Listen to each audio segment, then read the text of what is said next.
When I first started trying to get into collage, I did not understand my learning patterns or how I could utilize them naturally. I tried to get into animation and cartooning. That fit my interest, but not my skill set. I am a bridged learner, but I don't grasp the technical reasoning real easy, and when I can't figure something out or understand how to do something, I get frustrated and give up. Writing scripts and making them work. I found it difficult and eventually boring. I mean, you can write an entire script perfectly and forget a comma and end up having to rewrite half the script because you can't find that one comma. My views of learning changed as a result of this class because I learned my patterns. Knowing my patterns and where I'm most comfortable will keep me out of getting into things that frustrate me. I can better verbalize my needs and wants beforehand. I can get a better understanding of what is required of me, and how to do it, and if I don't think I can without getting frustrated, I can communicate that as well. Remember the old cartoon The Thundercats? Thunder, Thundercats, go! Lion-O the leader picks up his mighty sword of omens and calls it. That's me looking into my brain. Call it into action, and it takes a few minutes to get there. Once it starts going, good luck on keeping up. I have 50 thoughts at the same time and I can be quite jumbled. I use the computer programs to list these thoughts. I list my thoughts in Microsoft Excel, copy-paste each into Word and rewrite it to make sense. I use Moo Voice Recorder because I am verbal. If I have a thought, everybody knows what I'm thinking. Then I can convert it to Word using Dragon software. I see the patterns I'm using are confluence, sequence and precision. I can use technical reasoning, but not that well. When I done this assignment and others, I copy-pasted and put them into list form. This helped me better understand what I was being asked to do. My environment, the things going on around me, sometimes don't agree with my time of study. Noise in the background and trying not to lose my thought. My thoughts go sometimes as fast as they enter, so keeping up is kind of hard for me as well. So I use different programs like Moo Sound Recorder for dictation, and I can put my thoughts on an Android phone and carry them elsewhere. Sometimes I can work with the noise, sometimes I cannot. It's like a door that is open one day and closed the next. The key is opening that door when I need to. After all, it is my warped brain, I own it. It is my experience that has been my best teacher. The past has taught me to be careful what I do now, because it might not work out in the future. Being so hard-headed that you do not want to listen, or not have something explained, maybe not taking the time to list the components of what you are reading properly. I found out that it's okay to use things around you. I mean, we can't hammer a nail into a board with our bare hand. It's the same way with computers, reading, math, and so on. Use the tools we have and never mind what we don't have, because you have partners who have a different set of tools. I didn't get this section too well, but I did have help. Reflect on the past 5 weeks and describe what you enjoyed most about this class and what you would change about the class. I really have never done anything that required me to do a learning pattern, so I really enjoyed that. It was kind of like doing a step 10 in the AA programs. Like I said, though I have a personal defect at times, my brain freezes when it comes to utilizing this stuff. My expectations of online learning are, to learn something. To be able to apply my subject of interest, to, my virtual assistant. Quite possibly build my own. I'm talking long term, and I believe my expectations are being me, because it's like a whole new foundation being built. I can see myself writing a story for a cartoon or a medieval priest, and bringing him to life. Let people see the world like he does. I have a vivid imagination and I have always been verbal. I will talk to everything and everybody. People have often told me I am a good storyteller. When I first met my wife, for instance, some friends and I went camping, and the place we were at had lots of large rocks around us. One of our camping companions tripped and fell, hit his head. He wasn't hurt to a point that the ER was needed, but it bruised his face up a little bit. When I came home, I told the wife that he went hiking by himself, and everyone was at the bench eating, and we heard him thumping on the ground and yelling.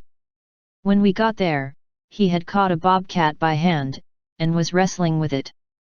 Went into detail on how he attacked, and trying to get away from him and had to hold it down until help could get to him.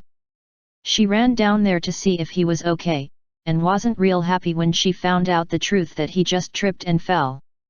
Now, she gets a laugh out of the whole scenario, and has told me that I should write short stories. I would be good at it. I feel smart when I learn something new, when I am able to engage in the conversation with people who are out of my mental league. I see this as a reward. Remember Socrates said, "To know I know nothing is the beginning of knowledge." This is supported by Hermetic transmutation, which is described as transforming in a striving, and stretching. It is exercising the mind into something that makes you feel smart. Mental transmutation of the mind is funneled from one point to the other, from state to, degree from degree to, condition from condition, to pole from pole to, vibration. True Hermetic transmutation is a mental power that needs to be exercised. It doesn't mean you are weak to want to get stronger. The same holds true with the brain. I do not use my feelings as a reason for doing nothing unless I get bored and can't change the direction of the conversation. I am not an Einstein type, or I cannot grasp technical reasoning real well, or scientific theories. I am more Socrates. I indulge into deep thoughts. I want to know how something applies to me. What is the benefit I get from it?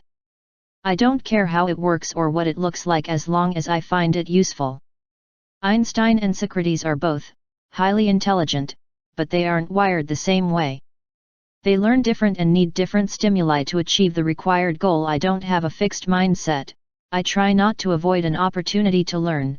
However, I will not enforce my will on someone else nor allow them to do the same. The only thing I can see that needs to change is my behavior. When I cannot figure something out, I get angry, and another strong-willed person will try to force their will on me. I get angry, I walk away. This of course took time for me to learn. Walking away is better than assault, when people try to force their will. When I walk away, it's best for both of us to let me walk. Everybody needs their space sometimes. Violence used to be the norm in these situations. No one ever wins a fight. Socrates, Plato, Buddha, Jesus, and many others described violence in this way. Step 10 requires you to continue to take personal inventory, and when you are wrong to promptly admit it. Taking this step has become a part of everyday life. I cannot allow anger to build up. Like I stated, I try to walk away, but if I'm not allowed to walk away, assaults are normal. I accept this in myself, and claim responsibility for it. No one owns it, just like I don't own them, or their actions or behaviors. I am not responsible for them. I do a step 10 almost every day within myself. I have to admit I cannot control others. Try as I may, I cannot do this. I have a strong will, and this oftentimes gets me into trouble. I'm going to get my point crossed, or walk away. If I am not allowed to walk away, I will punch the person in the nose. This is the prison mindset that has improved. At least now I try to walk away first. I will continue to do my step 10. And apply it to everyday life. This step always helps me review what I could have done in any given situation that could have been done beneficial to all parties involved. We had half our backyard overrun with bamboo, and I kept saying there were tools. I needed to get rid of it. For 3 years, I argued about getting the tools, until finally I told everybody I will have them. I demand it. No other options here. I knew I couldn't do the job with a hand saw. It was growing faster than I could cut it, and I had no other options. Others who didn't go out to the backyard didn't see it, so they had no concern. Like I said, I couldn't cut it down because it was growing faster than I could cut it.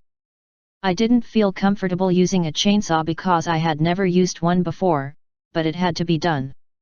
Everyone kept telling me we couldn't afford a chainsaw, yet every other day they were spending money at Taco Bell or McDonald's. So of course, this made me angry. I am a do-it-myself type person. I take care of my own home. Like I said, controlling people, places and things are not doable. People have their own wants and needs. This seems to be an argument of the ages. While I will mow my own lawn, I cannot do it without a lawn mower. The neighbors will complain if the grass gets too high.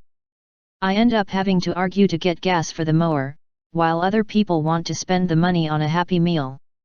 I have to argue sometimes to get that need met. This funnels in almost every situation. To me, I am the most important person in a situation. I know what I need, and I am the only person who will meet that need. My parents always told me I can do anything I set my mind to, and then on the other token there were many ideas I had that they said were unattainable. I saw this as confusing, or maybe a desire to control my destiny. I try not to be this way with my stepdaughter. I wouldn't want her confused like I was. My stepdaughter has a brilliant mind. She's different than I am, but brilliant. I try to tell her this all the time. I feel that she could apply herself a little more, but she's a teenager. She'll learn. That's a part of life. Living and learning. She is awesome and I tell her that every day.